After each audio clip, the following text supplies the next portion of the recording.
दोस्तों, जियोपॉलिटिक्स सिर्फ मिसाइल्स और बॉर्डर्स का खेल नहीं है, ये दिमाग और स्ट्रेटजी का खेल है।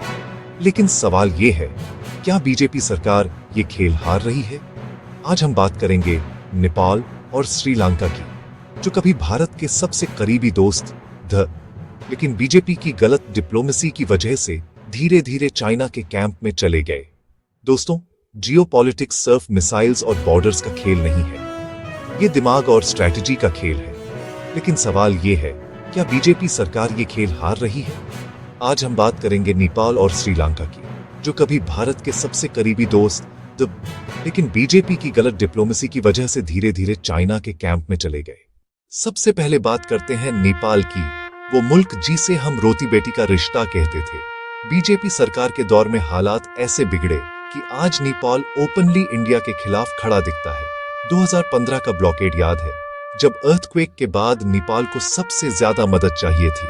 उस समय बॉर्डर पे एसेंशियल सप्लाईज रुक गई। नेपाल ने इसे इंडिया की अनऑफिशियल ब्लॉकेड कहा। उस वक्त बीजेपी सरकार ने प्रोएक्टिव डिप्लोमेसी दिखाने की बजाय सिर्फ ईगो और एरोगेंस दिखाया।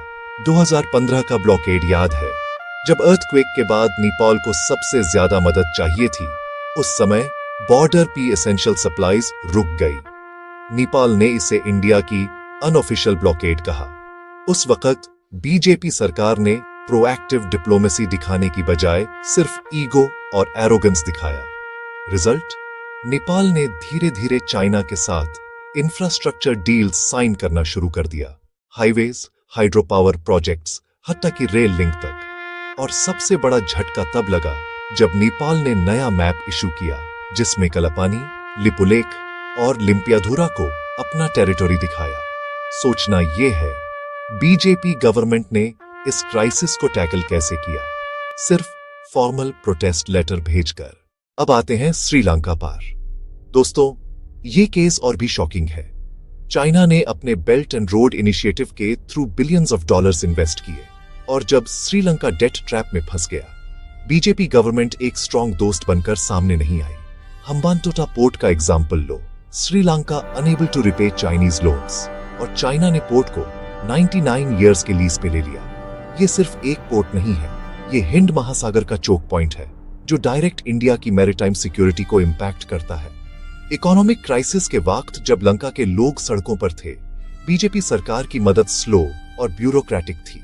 उस गैप का फायदा चाइना ने उठाया और श्रीलंका की गवर्नमेंट को अपने तरफ खींच लिया। आज सिचुएशन ये है कि श्रीलंका ओपनली चाइना के साथ मिलिट्री और स्ट्रैटेजिक एग्रीमेंट्स डिस्कस करता है। मतलब, जो मुल्क हमारे साथ सिविलाइजेशनल टाइज शेयर करता था, वो बीजेपी की डिप्लोमेसी फेल होने की वजह से हमसे दूर हो गया।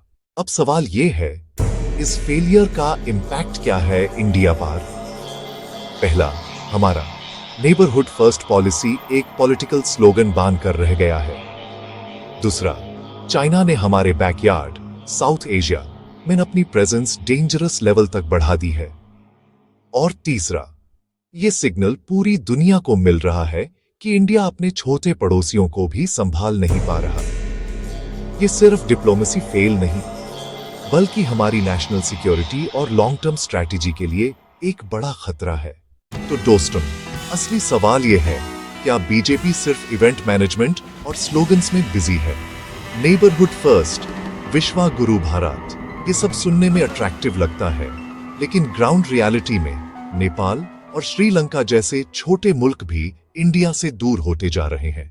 जियोपॉलिटिक्स का मतलब है ट्रस्ट बिल्ड करना, टाइमली हेल्प देना और एक विजनरी प्लान बनाना, और यही चीज बीजेपी की डिप्लोमेसी में मिसिंग है। अब मैं आपसे पूछना चाहता हूँ, क्या आपको लगता है बीजेपी की फॉरेन पॉलिसी सिर्फ प्रोपेगेंडा है? क्या उन्होंने इंडिया के सबसे करीबी दोस्त खो दिए?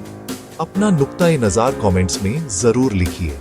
वीडियो को शेयर करिए और सब्सक्राइब बटन दबाइए, क्योंकि यहाँ हम वो बातें करते हैं जो मेन स्ट्रीम मीडिया छुपा लेता है।